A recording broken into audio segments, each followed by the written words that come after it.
Do you think if Joe Hockey was still ambassador and playing golf with Trump that things might be different?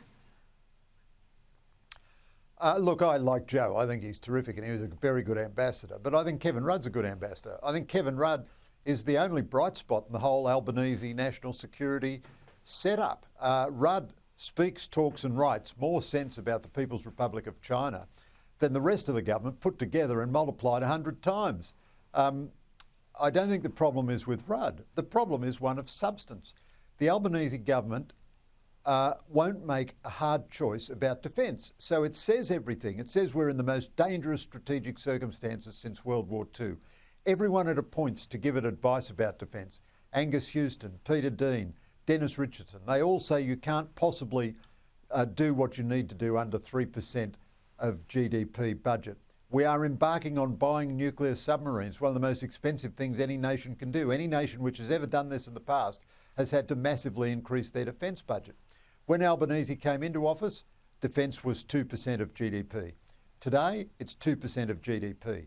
Albanese, who has no interest in this matter beyond, reading his briefing notes, simply won't make a decision to take defence seriously. And I think psychologically he's like the Afghan government before the fall of Kabul. He just thinks the Americans will always be there and the Americans will always win. And if they're not there, there's nothing we can do in our own interests anyway. I think that's a terrible view for an Australian government to have.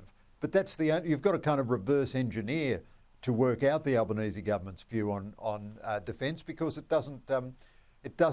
what it's doing, its actions don't match to its rhetoric, and it is a deep Is it disagreement philosophical about policy. or practical?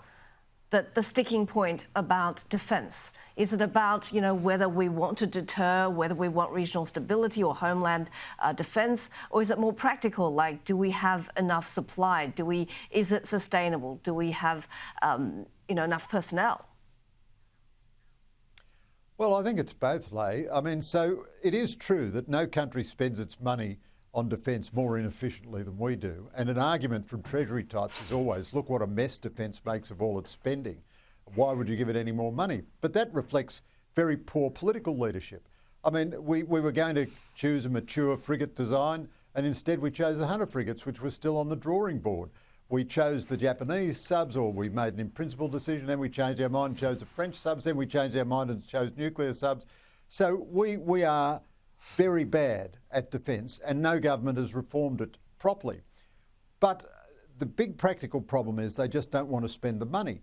I mean, we were going to have a fourth squadron of F-35s. We don't have sustainment for our ships and planes. We were going to have supply ships for our Navy so the Navy could operate a long way away. We were going to upgrade the Hunter frigates. The government decided not to do that. We're going to put Tomahawks on the Collins. The government decided not to do that. This is all just because it won't spend money.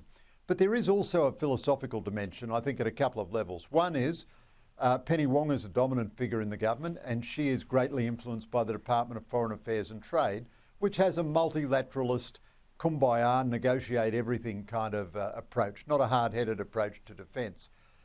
Richard Marles has apparently no influence in the Expenditure Review Committee at all, and is a government, as I say, dominated by ministers from the left. I don't think they're wicked ideologues or anything, but they simply, national security is not their thing. It's like a minister from the right asking him to do an anti-poverty program. It's just not his thing.